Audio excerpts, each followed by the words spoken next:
Bom dia, presidente, Duquinha, deputados e deputadas. Já cheguei aqui com 2 pedidos de aparte no caminho. Deputado Santana, por favor. Deputada Raquel, viu, quando for possível, uma parte. É um tema palpitante.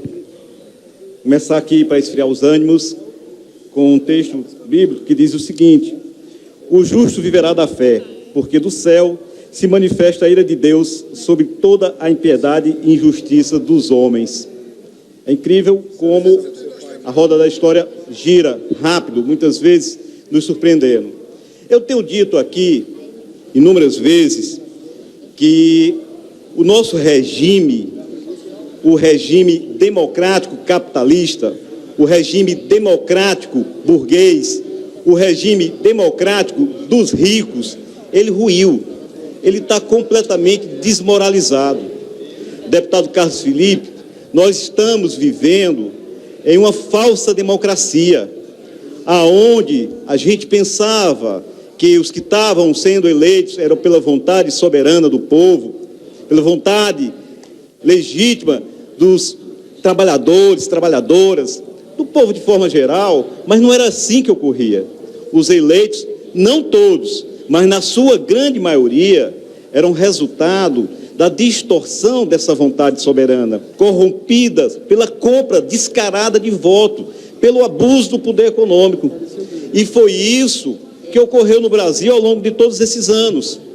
Com raras exceções, esse modelo era rompido pelo descontentamento coletivo da sociedade, que se sobrepõe, inclusive, a essa tutela do capital.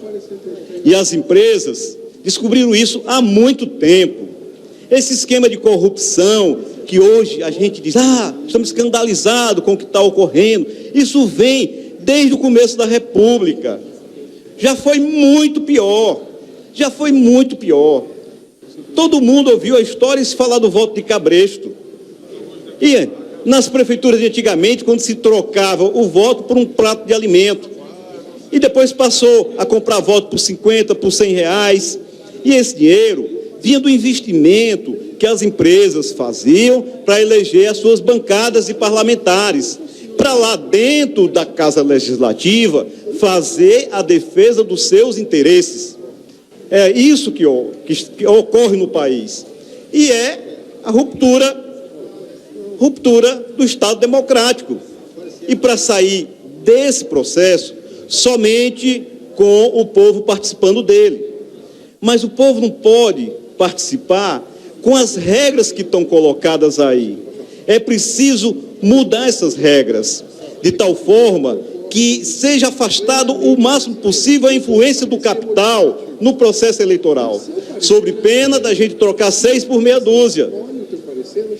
Eu tenho dito aqui insistentemente que esse Congresso corrupto, ele não tem moral, não tem legitimidade para mudar uma letra da nossa Constituição, a não ser que seja num processo de urgência como esse, com uma convocação de uma constituinte exclusiva para fazer as novas leis desse país, com deputados eleitos com financiamento público, que aí a candidatura do trabalhador pobre, ela vai se nivelar com a do burguês, mas tem que haver uma fiscalização impiedosa para que não haja o Caixa 2, o Caixa 3, o Caixa 4 e os esquemas perpétuos de corrupção.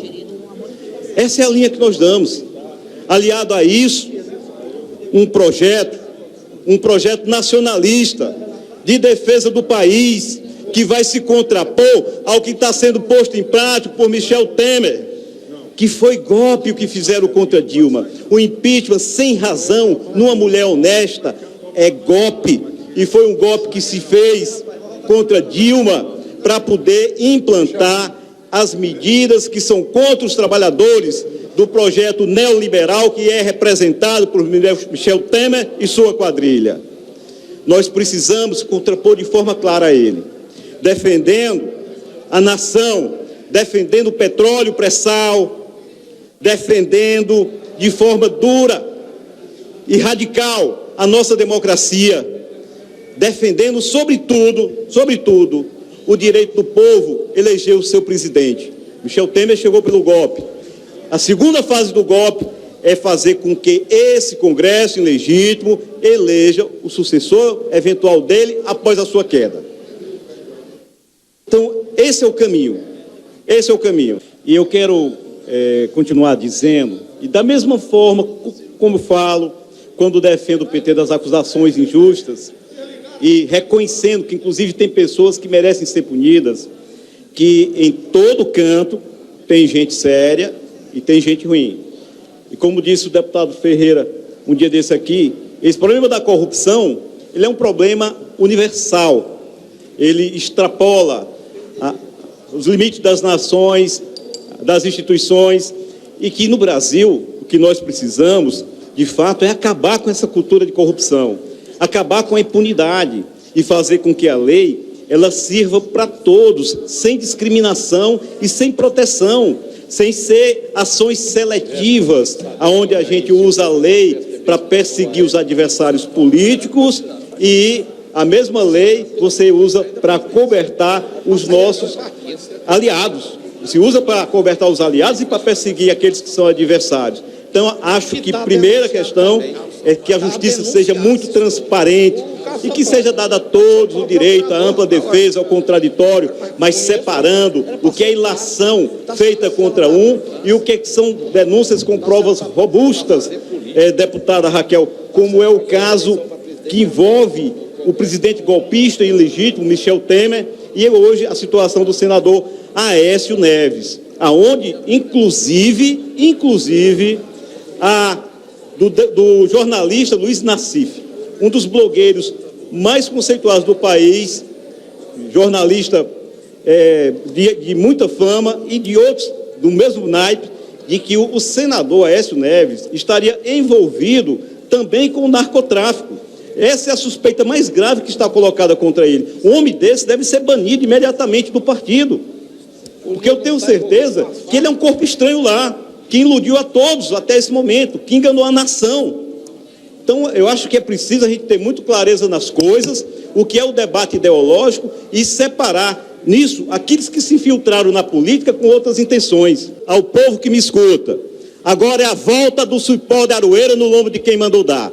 O povo brasileiro não aguenta mais sofrer. Todo poder emana do povo e em seu nome deve ser exercido. O povo deve ir à rua, exigir diretas já e o fim desse governo corrupto que quer retirar o direito dos trabalhadores e vender a pátria ao estrangeiro. Não às terceirizações, não à reforma da Previdência, não à reforma trabalhista. Direta já, fora Temer!